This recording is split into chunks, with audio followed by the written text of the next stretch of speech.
Hello বন্ধুরা, কেমন আছো? আশা করি ভালো আছো, আমিও ভালো আছি। এবার মন্দিরটাকে তোমাদেরকে দেখাবো বলে লাইনের উপর এলাম, কিন্তু এত ভিড় আর লোক আমাকে এত বকাবকি করছিলো রাস্তার উপর দাঁড়িয়ে ক্যামেরা করছিলাম বলে।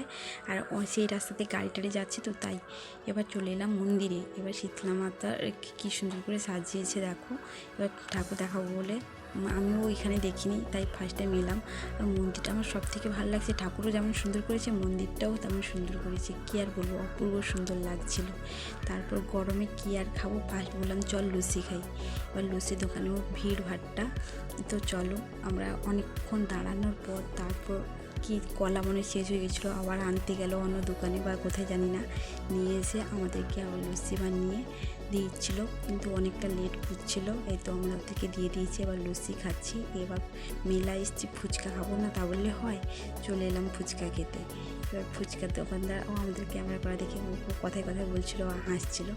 আমি দুটো পাতা নিয়ে নিচ্ছি, একটা আমার ক্যামেরাম্যানের আর একটা আমার। এবার আমরা ফুচকা খাচ্ছি, আর এই কাকুটার কাছে আমরা সবসময় খাই। এবার চলে এলাম পাঁপড় ভাজা খেতে। এবার বসে বসে একটা দোকানে কী আর করবো, বসে বসে পাঁপড় ভাজা খাচ্ছি। তারপর আবার দেখি কী খাওয়া যায়, তোমার সঙ্গে থাকো।